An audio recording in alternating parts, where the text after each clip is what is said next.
Just about to pop online with Steph Gaudreau of stephgaudreau.com, and she also wrote the book Core 4, which is about embracing your body and owning your power. And we're really going to talk about disordered eating, paleo lifestyles, those kinds of things, and how they're really disordered eating. And she's also going to give us some really awesome tips on women's strength training and really exercise in general. She's a wealth of knowledge, and I can't wait for you to watch it. But before we jump in, I'm Taylor, and this is Food, Faith, Fitness, where we're about wellness without obsession so that you can find your true balance the way that God intended. So let's dive in. Hey guys, I am here with Steph Gaudreau of stephgaudreau.com, the author of Core 4, and I'm really excited to jump in and talk about her relationship with food, how that's changed, and some women's strength training, which is something I know we're both super passionate about. Hey Steph, thanks for coming on today. Thanks for having me. Of course. So before we kind of jump into today, just tell me more about you and like what you do, and I'd love to hear more about your story and your relationship with food and exercise and how that's sort of changed. It has changed a lot, and it's been a rocky road at times, but I feel like now I've finally come to a pretty peaceful place with stuff in my life, and it wasn't always that way. So just to give anyone out there listening to this like hope that even if you are in a really tough spot, you can still make progress and find and build a different relationship with food and movement. So in a nutshell, I'm a nutritional therapy practitioner. I've always been interested in science and the body, and nutrition became something really interesting to me as I was sort of in my, I would say early 30s. So it's a relatively sort of new career path for me, but I started off my professional life as a biology and chemistry high school teacher. So I didn't know that. That's cool. Yeah, I did that for 12 years, and then about 6.5 years ago, I started working for myself. But my relationship with food has always been really tricky, and my relationship with movement has always been really tricky. So eventually I was able to kind of baby step find my way out of a dieting mentality with both food and movement, right? So I call it like earning and burning your food, where you have to move to, earn the food that you're going to eat later, or you're going to burn the food off by doing exercise that you generally don't like. Yeah, I feel that. Yeah, because you've maybe overeaten or something like that. And that was me. So I think, it's interesting to look back and see that I didn't know what I didn't know. And I try to always convey that to people. Like, you probably have arrived at this place because of how your family was around food, or things that you're like a sponge when you're young, things that you pick up from society or from school or things like that. And so we need to have, I think, grace for ourselves as we're making our way out of this. But yeah, I've done like all the diets. I was on Weight Watchers for a while. I definitely came pretty close to having some like actual eating disorder behavior. And I have, like, self-admittedly will say my relationship with food over the years has been very disordered. So even when I thought I was eating healthy, the stress and sort of anxiety and worry and restriction that I was doing was not serving me in that way. So so it's been a very long road. But at the same time, I think, what you're doing, and people who are talking more about coming to a more peaceful place with food and movement, and you can still do that in ways that build your health and make you feel really good, for sure, are doing such an important service in the world. So great. Well, I also remember when I first started following you, it was years ago, you were more in the paleo space, correct?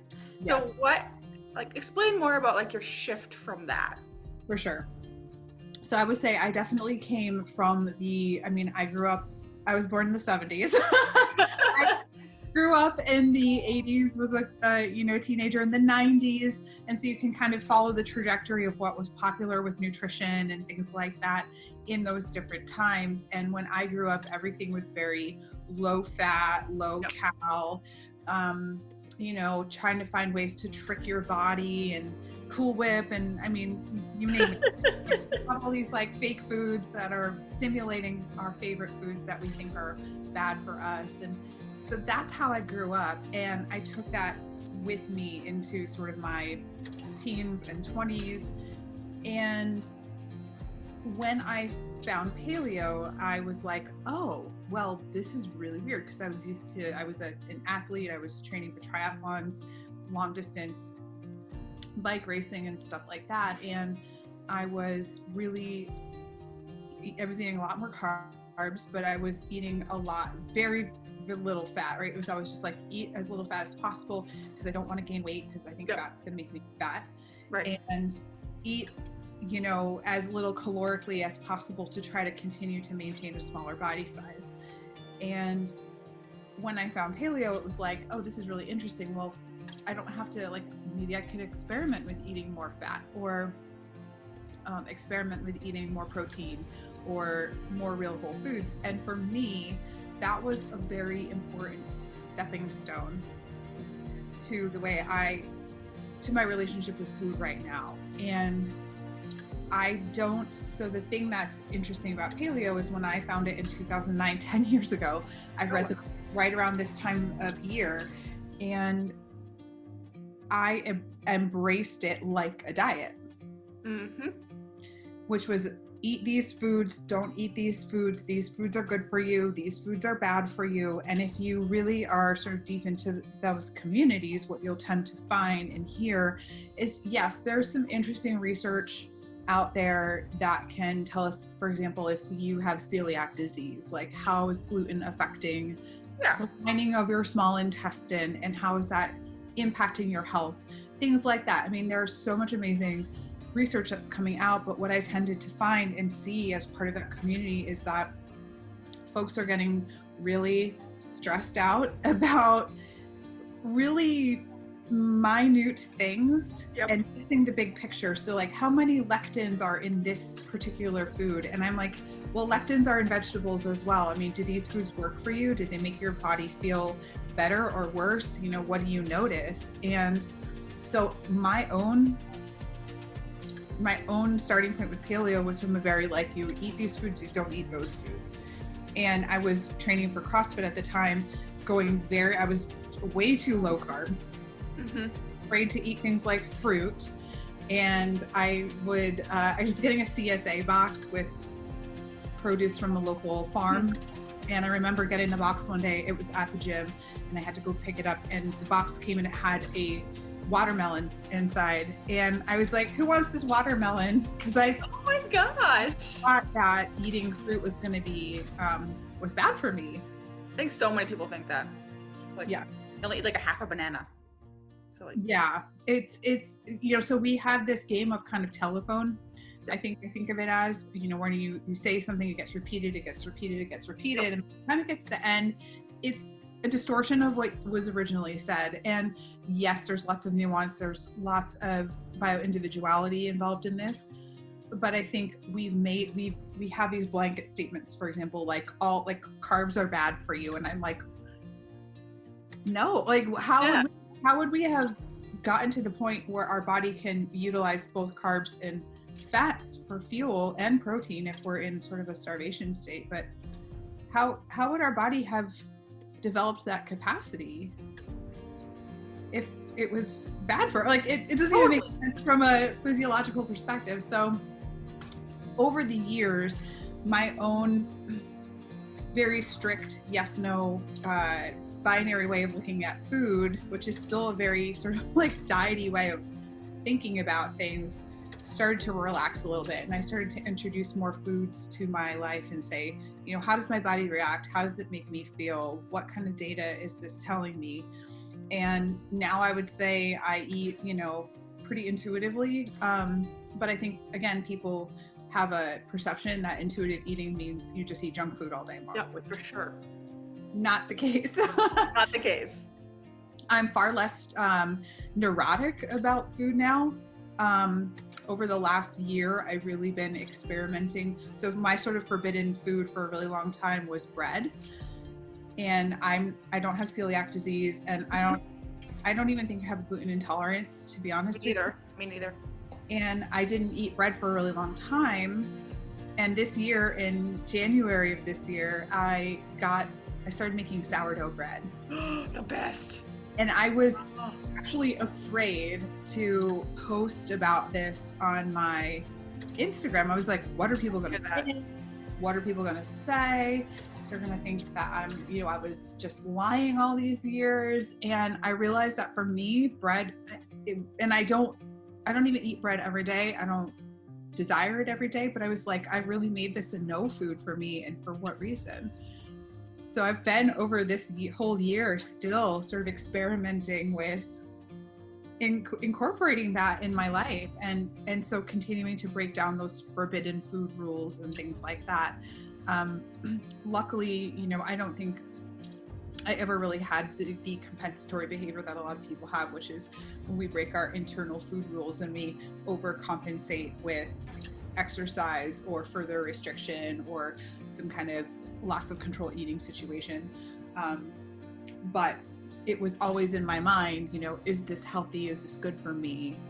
And I think that being, you know, sort of in this community and now like related to this community, I still see that quite a bit. And I want people listening to this to have compassion for themselves, because oftentimes the reasons for starting down this road or saying, you know, I am going to eat more healthfully, and then you realize a couple years down the road, or even in a shorter time span, that it's become a little bit disordered. Yes. That your intentions are almost always really great at the beginning, and things just happen, and you're like, okay, now I'm in this situation. What am I going to do about it? So yeah, I've found kind of the foods that work really well for me. I used to be a baker. I used to work in a bakery. It was one of my first. Yeah, it was one of my first jobs. I used to decorate cakes. And I did that for about 6 years, and I've always loved to bake and cook and things like that. And so now I'm starting to do those things again, almost as a, you know, a reintroduction of those things to my life. And it's not like I'm making cookies every day, but it's been an interesting sort of test the waters, and you know, it's almost like exposure therapy in a way, where you're like, for sure, it's going to be fine. So yeah, it's been, paleo for me was definitely a stepping stone, and I'm so grateful for it in that way. But I also realized that being part of this community on a professional level, that there are so many people struggling. And yes, there are people in the world who are eating a standard American diet or a Western diet and really could benefit from making some different choices with their diet, their nutrition. But the type of people that I'm working with now, and I think you're probably seeing this as well, is folks that have been in and around this world for a long time, whether it's gluten-free or it's allergen-free or autoimmune or whatever it is. And there are a lot of folks who are struggling with relaxing their own rules, or finding a more peaceful way of eating that doesn't involve having to, you know, find control and find comfort in the next challenge that comes along and things like that, and really learning how to do these things on their own. So I think sometimes the criticism is, well, you know, people just need to eat healthier. And I'm like, yeah, but I think you and I both see, and these are our people, and this is our world, that our people, the folks we're working with, are already doing a really great job overall. Like, they're really educated, they care a lot about themselves, but we can't discount the fact that we are complex beings. We aren't just what our physical body is doing. And if our mental and emotional health is struggling because of the rules that we're putting in place to take care of our physical body, that trade-off is, we need to look at that. For sure. I was gonna say, I've never talked to a woman or a man or anyone who doesn't know health, like who doesn't take care of their body. Like, it's not like you said, it's not the average person eating a Western diet coming to people like us. So I think it's really important how you said that, like, the paleo diet for you was very much a diet. Like, a lot of people say, oh, it's a lifestyle, but there's a fine line between, I think, lifestyle and diet, which I'm sure that you kind of agree with. So yeah, absolutely. Yeah. So now we talk about food. Let's talk about exercise, because I know strength training is like your jam. It's my jam. I'm back at the gym after a long time and it feels amazing. So like, what got you into strength training, and how has that benefited your life and your relationship with food in your body?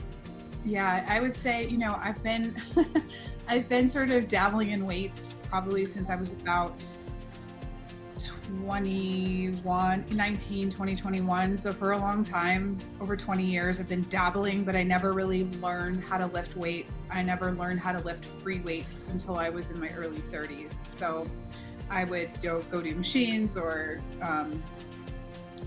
videos or things like that. And not that those things are bad or don't have benefit or value, they do.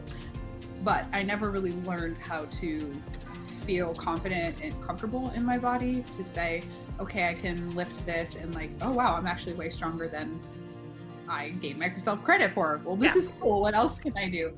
So for me, I moved from a very endurance sport dominated type of movement. So I was doing, like I said, triathlons and mountain biking.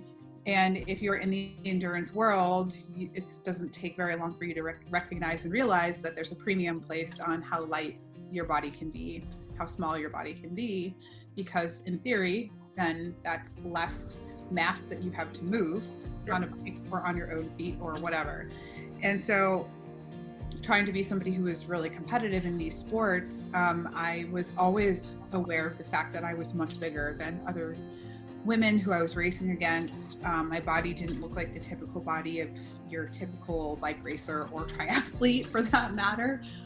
And I really struggled with that. So in 2010, I just happened to have a friend who challenged me to do a CrossFit workout in my garage. And it was all body weight stuff. But I just thought, oh, this is actually really fun. It's interesting. It's a lot shorter. I enjoyed it. And so I joined a local gym and I learned for the first time really how to squat, how to deadlift, how to do things with my own, lift weights without machines and things like that. And it kind of opened up this whole world for me. But the biggest thing that it allowed me to do was to stop obsessing about making myself smaller and concentrate on how I was feeling and how much stronger I could get. So what was I able to accomplish? So that's like that capacity piece. And fitness, and I love this definition from Dan John, who's a really kind of old school fitness coach. He's a collegiate track and field coach, but Dan John calls fitness, and he defines it as your ability to do a task. And I think that's really important because in our world where aesthetics are often confused with fitness or the change of I think what we get a very large population of people who feel like they don't look the part, so therefore fitness is not for them. And contrary to that is like we can build our skill and our capacity no matter what we look like. And it also might take things like adaptations. I mean, you might have a bum ankle and that person can't, their wrist is bothering them, or you have an old injury, or you're an adaptive athlete and you need something to be modified because you had a traumatic brain injury or an amputation or something like that. But that's the thing I love about strength training is that we can really modify it to your needs, and it has such a great mental benefit. I think exercise is tricky because first of all, a lot of us have a negative connotation with the term exercise. We think of it as something that's punishing, something we have to hate, something we have to endure, and it's like horrible. And I've had many times where I was strength training where I was like, this is really hard, but then you get to the end and you're like, okay, I feel so much better having pushed myself in that set or whatever. Like in the moment, it's tough, but you get to the end and it's like, wow, I really am proud of myself, or I enjoyed that. So we have negative connotations about exercise. We have a struggle still with women believing that this type of fitness is not for them, or that it's going to say something about our femininity if we start to lift weights. But the fact of the matter is we get a lot of physiological benefit. So bone density, our sort of lean muscle mass, or just our muscle mass, and our metabolic rate and things like that. We get all those benefits. We get a sort of a mental benefit, neurotransmitters. We have the ability to sort of dampen the effect of mild anxiety and mild depression. We build our confidence. I mean, our ability to move through the world and just have autonomy over ourselves and our bodies. I mean, you go on an airplane like, hey, I can lift this bag up myself. That's great. I don't need someone to come to my aid. I think those are all so many benefits that go along with exercise. But when we look at the research tells us that exercise alone is not great at weight control. So that's the relationship that a lot of people have with exercise, right? It's a transactional relationship between what you ate and what you need to expend, and the data just does not show that. So it's tough because yes, movement's important. Yes, we know that all these physiological and mental benefits come with things like strength training, but we can also take things too far, and that overtraining or that exercise obsession that a lot of people have is detrimental to health for so many reasons. But it's also tough in our society because we praise or are praised for our dedication. We're praised for how hard we're working. I hear that. Yeah, and so it's tough, right? It's very nuanced and it's very individual for each person. But I think, if we can come to sort of an equilibrium with, lifting a couple times a week, we know we're going to get benefit. And you can do it on your own. You can find a class. Like, there's so many ways to adapt this to your own personality and your own finances and what you like and things like that. But if we can start to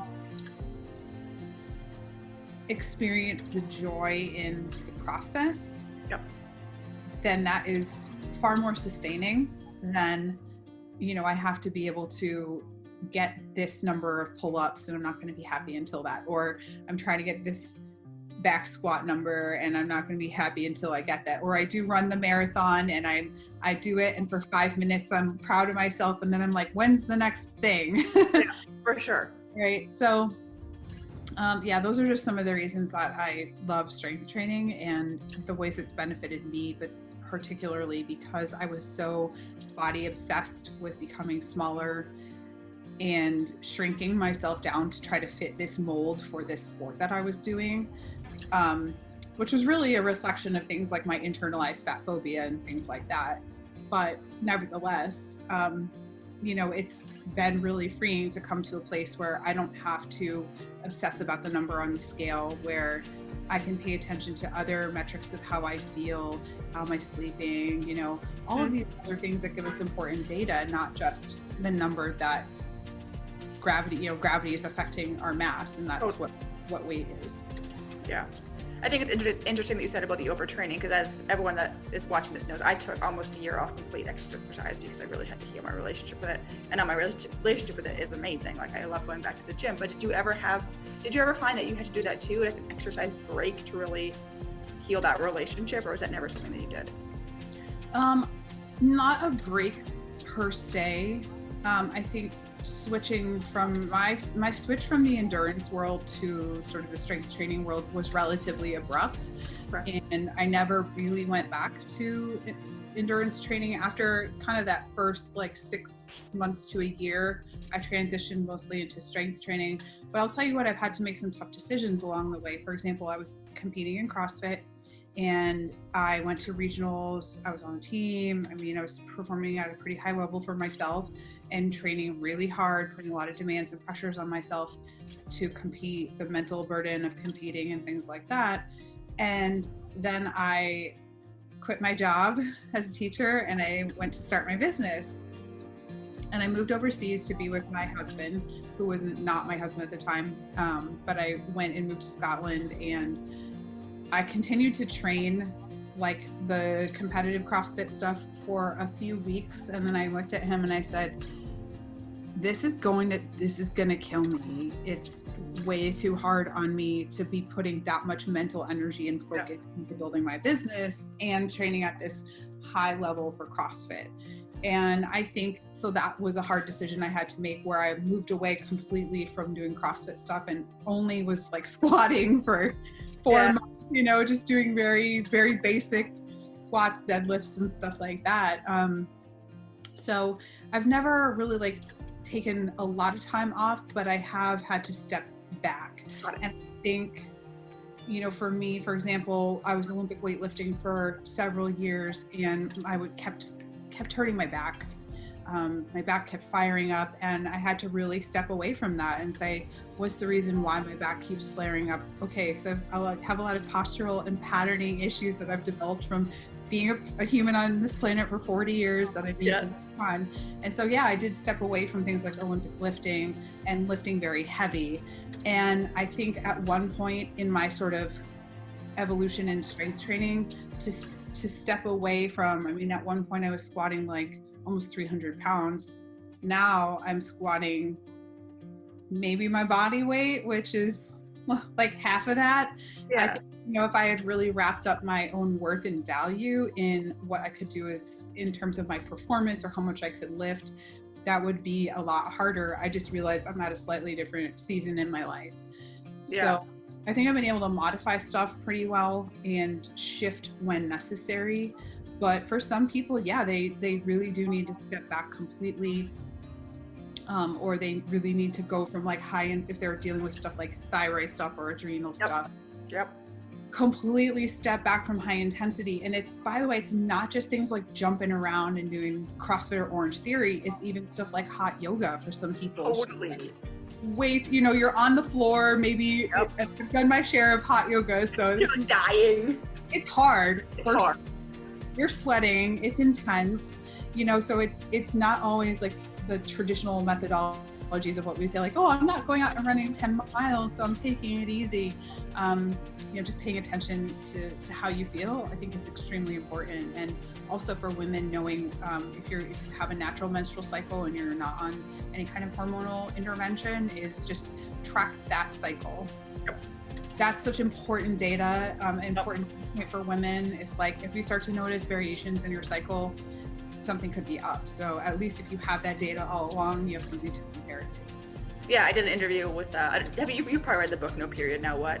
Mm-hmm. Yeah, so I did an interview with the author, I think last week. So that's linked in the corner for people to watch, and all about the menstrual cycle, because that was my whole recovery process. I'm sure was to get my period back. That's why I quit the gym and had adrenal fatigue and like all these kind of crazy things. So I think I love what you said about like our worth is not like in how much we lift, because going back to the gym for me was like very hard, because after 9 months I lost a lot of my strength, right? So I was like, well, I'm like lifting like a baby again, but I know it's not my worth. It will come back. So I love what you said about that. So a question about like a woman who's wanting to start strength training, what would you say to her? And she doesn't know where to start. Is there like a pro tip you have? Yes, so I recognize, again, everybody has different resources, time, financial, different comfort levels with going into a gym in that environment. So all that to be said, I think there is incredible value in investing even a short amount of time with a trainer or a coach who can work with you one-on-one, or in like a very small semi-private situation where you can get instruction and not have to be one in a sea of faces. And yes, YouTube videos can be really helpful, and that's all well and good. However, there's a lot of junk on YouTube.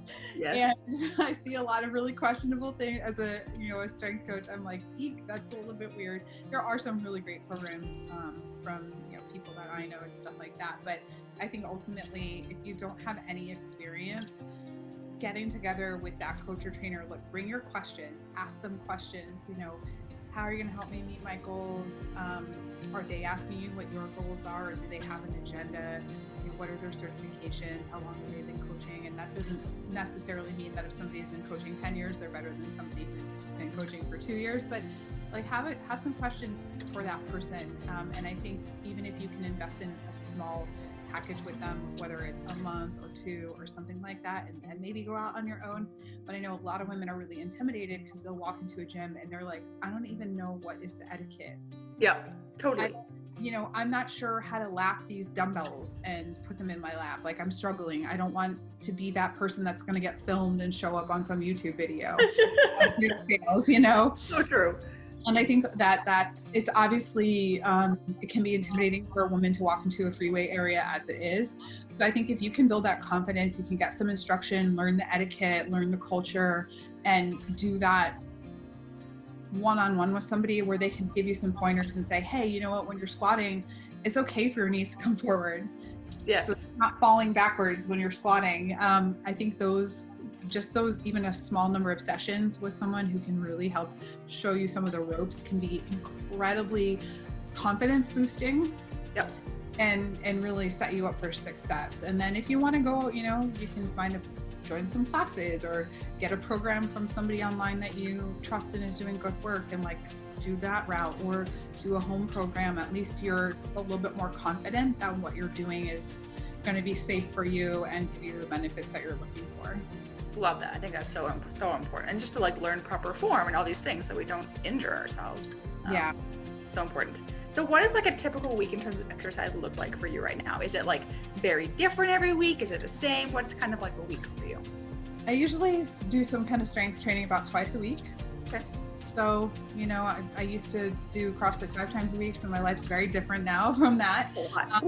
So I do Brazilian Jiu-Jitsu about 4 or 5 times a week. And then after class, I will stay and do some strength training of some sort, or I will come here on my porch and I've got like 4 kettlebells and I'll just do a little workout outside. And I just try not to keep it too complicated these days. And I know there's lots of people talking about the value of programming and being on a program. And I'm like, I get that. But I also understand the value for me right now of moving more intuitively, listening to my body more, paying attention to what feels good to my body. And right now, like super duper heavy lifting just does not feel good to my body for a variety of reasons. And so learning to back off a little bit and do that stuff. But yeah, I would say movement right now for me is more of a supplement to what I do instead of something that used to take a ton of my focus. Like I used to be at the gym for 3 hours at a time and doing these long and complex workouts, and I'm just not there right now.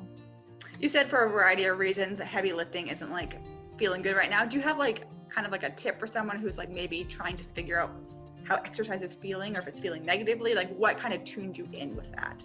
Absolutely. So I would say to look at a few things. If you have experience with lifting weights at any level, you kind of know, you start to get familiar with the load and how it should feel. Mm-hmm. For me, a sign would always be if I picked up a barbell and the barbell felt really heavy, mm-hmm. way heavier than it should. That's a huge cue for me that I'm perhaps not very recovered. Coordination, if your coordination is all over the place, like you're just super sloppy, you're dropping things, that's another indication. Your sleep patterns, so if your sleep is really disrupted or you're not waking up feeling recovered after you get a good night's sleep, and that persists, a workout that you would normally recover from the next day or 2 days later, you still feel absolutely steamrolled 3, 4, 5, 6 days a week later, that's a huge sign that your body is recovering. Women, any kind of menstrual cycle irregularities and things like that. Excessive soreness or joint pain. Yes. A little bit of soreness I actually like, and it's kind of a nice feeling. But if you're doing the toilet trust fall where you're sort of trying to lower yourself, so relatable, falling backwards, because you've like blown out your quads doing 150 body weight squats or whatever you've done. Like I had one day where I did a workout with a friend of mine and we did some wall balls, and I think we did 50 wall balls. So I broke them up however I wanted. I paced it however I felt like, and the next day I couldn't straighten my arms because this motion, doing this 50 times and throwing a 20-pound ball in the air, was just not something I was used to. And I was like, okay, so good to know. Not again. That excessive soreness where you're just like in pain, or you feel like you can't even touch your own muscles, that's DOMS, delayed onset muscle soreness. Yeah. So those are some of the things. The other thing I would say is if you usually look forward to your workouts, look, we all have days where we just are like, do I really feel like going today? But if you really are feeling extremely averse to going into the gym and you're like, God, I really don't want to do this, it's such a battle.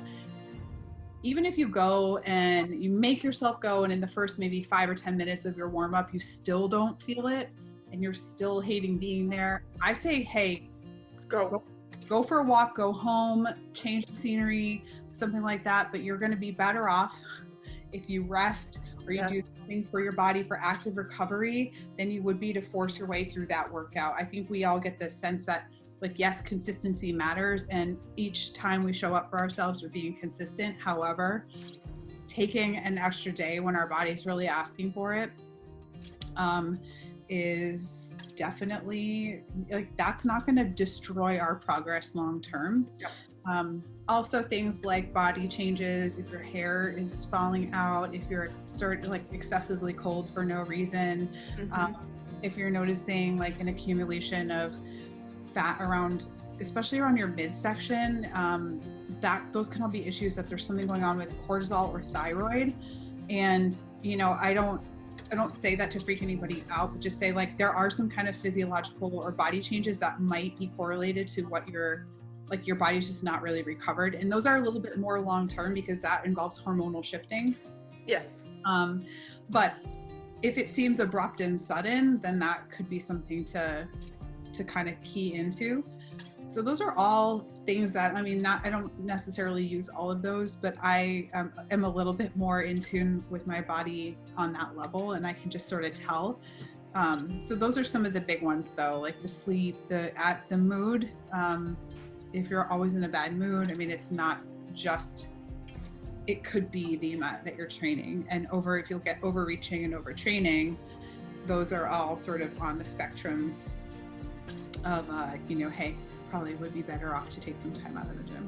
I love that. I think it could be so hard to hear and to like want to really truly acknowledge that, like, we have to take a step back, but like you said, you'll be better off for it in the long run. So absolutely. Hard. So what are you working on right now? Anything that you can share with us? You know, I've been doing some group coaching for intuitive eating. So small group stuff, which is, I haven't done small group coaching. And this is like truly 8 people that we get together every week. And I'm doing some small group coaching around that. So intuitive eating and becoming a certified counselor in that has been something that, you know, I feel like, can we build a bridge between nutrition and nutritional therapy in these worlds where we know we have the science and we have this stuff. We also have a lot of research about intuitive eating and how powerful it can be as well, but these tend to end up as diametrically opposed, right? You're either this way or that way. And I think for most people, they could benefit from both worlds. So trying to find a bridge there, a way to introduce those things to people. Let's see, what else am I doing? I'm actually, I've been paring back a lot of stuff right now. I'm realizing that I've been in this mode of go, go, go for a long time. And I prefer to not be a manager and manage like a huge team of people. Yeah, I'm the same. So I haven't been the person who's like, okay, we'll just hire all these people and do it for me. And I'm like, I don't really want to do that. So I've consequently had to take some time and step back and say, hey, you know what? Posting 7 times a week on Instagram, it's exhausting. Feels really tiring right now to me. Oh, like, you know, constantly making the content. I just today said I was, you know, hey, I'm taking the Friday podcast, and instead of 2 podcasts a week, we're going to have 1 like the old days. And that's that. I feel like, I don't know, if you asked me a year ago, would I be in the position that I'm in now, which was a year ago, my new website and my new branding and everything came out, I thought, all right, finally it's done. And this last year's been very strange because I have felt very unsettled. So I have some ideas in the back of my head about things that I want to do, but nothing that's really come out to the forefront quite yet. So it's weird to say that, you know, when you're talking about businesses with people and everybody's like, I have a plan and I know exactly what I'm doing. And I'm like, I have no idea what's going on. I don't really either, so I'm with you. I'm just doing stuff. See it. Exactly. Just doing things that I like. Yeah, exactly. That's what I'm kind of focused on more too. So where can people find you and like work with you, programs, so they can keep in touch with what you might be doing in the future? Absolutely. So you can go to stephgaudreau.com. That's where you can find links to the podcast. You can find links to my programs, my book, everything that I'm working on all my social media. So it's all in that one place. Cool. I'll put all the links in the video description too, so people can click and find. So that was amazing. Thank you so much for taking the time. It was so great having you. Thank you. Steph is so inspirational and just really a wealth of knowledge when it comes to disordered eating and how that can be sneaky for some of us, as well as women's strength training and hormones, just a whole bunch of amazing things. I'd love to hear what you learned from this interview. If you leave a comment below and let me know. If you want to work with Steph or get more information about her programs, there are some details in the video description, and make sure you snag her amazing book, The Core 4, which is really going to help you know that your weight does not equal your worth, and we'll see you in the next video.